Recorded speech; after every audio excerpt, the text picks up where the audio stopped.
4 things they forgot to tell you in driving school. For me, they forgot to tell me where I had parked my car, but that's another story. Most drivers are convinced that if they know all the rules of the road, they'll be ready for any situation that may occur. However, besides these rules, there are others that are no less important, and if you don't follow them, you may get seriously hurt even in a minor accident. Number 1.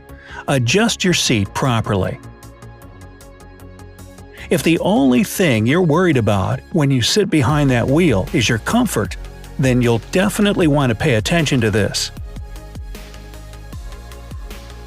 There absolutely is a correct way to sit behind the wheel, and it can be the difference between safety and danger on the road. When you're in the driver's seat, your knees should be slightly bent. If you feel that you need to stretch your leg to reach that gas pedal, move your seat forward. However, if you see that your knees are bent too much and it's uncomfortable to place your foot on the pedal, move the seat backward. There should be a gap between the seat and the back of your knees that's about 2 fingers wide. Besides, when your legs are in the proper position during driving, you'll avoid knee pain. Your seat should be positioned in such a way that your hips are at the same level as your knees. If you can't clearly see out of all the windows or through the windshield, raise your seat. If your car doesn't allow you to change the height of your seat, then put a cushion on it. This will help level your hips with your knees. If you follow these recommendations, you'll find yourself in the right position that doesn't put too much pressure on your back. On top of that, it's the least exhausting one during a long road trip. Now, let's get into the nitty-gritty. For example, most people tend to act on instinct when they get into an accident. Almost everybody will prop their hands against the steering wheel and their feet against the floor and pedals right before the crash. And if your arms and legs are straight like this, you can get a serious injury even in a minor accident. You should also be mindful of how close or far away your body is to the steering wheel and pedals. The backrest should be reclined at about a 100-degree angle. This is the most comfortable position for your body. If you have to lift your shoulders up off the backrest to turn the wheel, you've reclined your seat too much. At the same time, if you have to hunch as you're driving, move the backrest back a bit.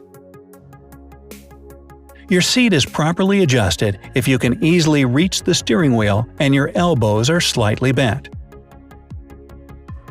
Make sure that your seat has lumbar support. This is a raised part at the bottom of the backrest. This support should be at the same level as your waist.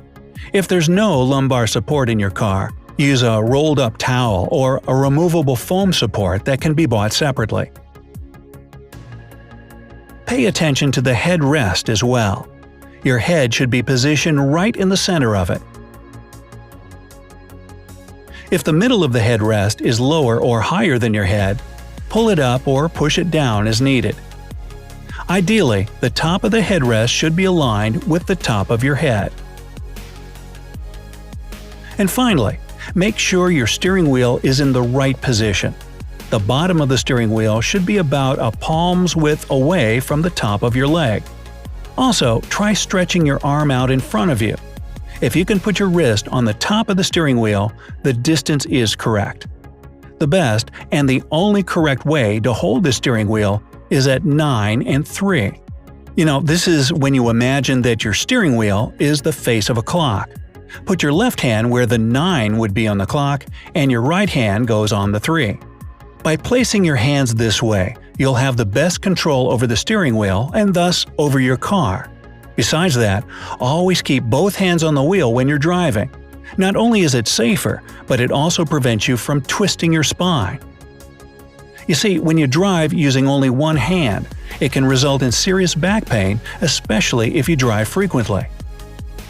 Finally, this hand position keeps your hands and arms out of the way if you're in an accident and the airbag in the steering wheel is deployed.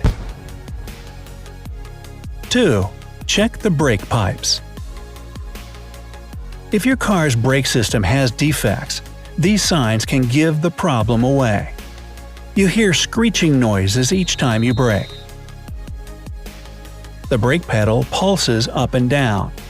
This is only normal if your car's anti-lock braking system, or ABS, is in operation. This system prevents the car from skidding out of control. Your car drifts sideways when you press the brake pedal. You notice some traces of brake fluid leaks on the inner side of the wheel.